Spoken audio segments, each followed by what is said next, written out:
Hi, this is Steve Barrett, Editor-in-Chief of PR Week, and hanging out at the Majestic during Cannes, ran into an old pal from my days on Media Week. It's Steve King, Global CEO of ZenithOptimedia. Steve, good to see you again. Good morning. It's a busy time for media at the moment, isn't it? There's lots of pitches. What's causing this? Why have they all happened at the same time? I think that's somewhat of an understatement, I would say. Yeah, I think that's probably, on the media side, that's probably the big question du jour, here in Cannes. I think there are a number of factors. I think main reason I think clients, particularly in the US, are really troubled by the sort of new business models. They're disrupted by all these new lines of activity. I think their own businesses in many cases are not growing, so there's some pressures.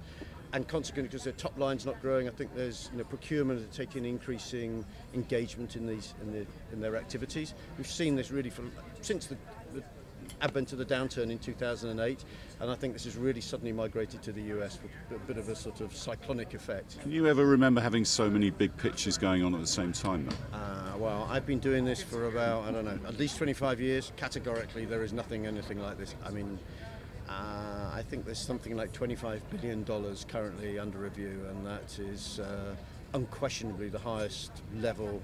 Probably, I think if you took any 4 or 5 year period, the amount under review this year is greater than any 4 or 5 year period in aggregation.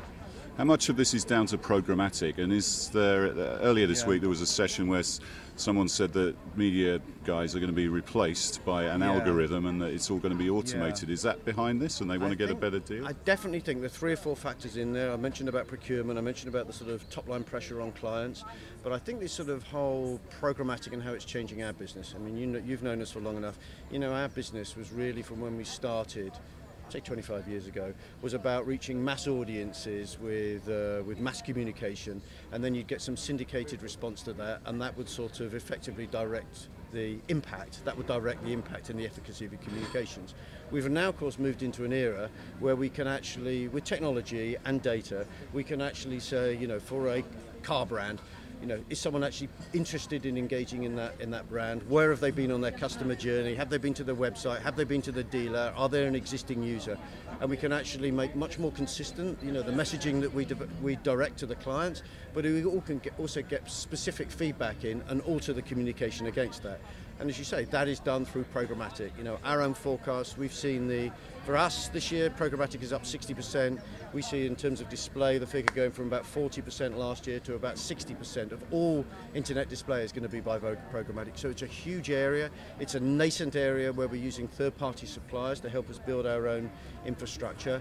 And clearly it's an area where clients are saying, do I have the best structure and infrastructure internally and externally to exploit all this? It's unquestionably the biggest change, because as you say, it's machine-based learning at scale.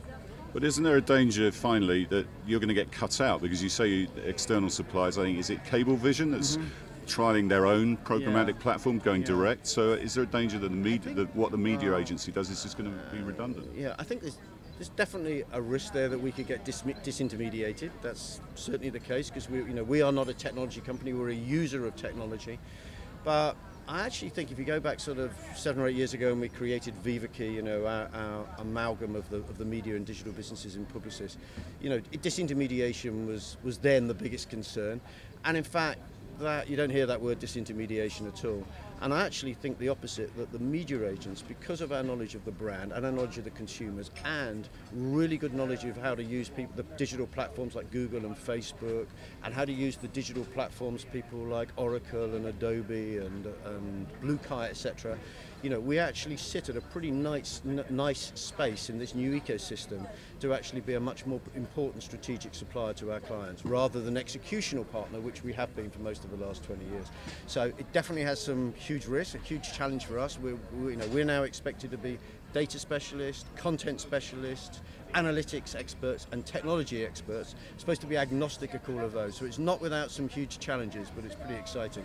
Well, look forward to seeing how that develops over the next year, and thanks for joining us. Thank you. Steve Barrett for PR Week, and we'll have some more videos for you later.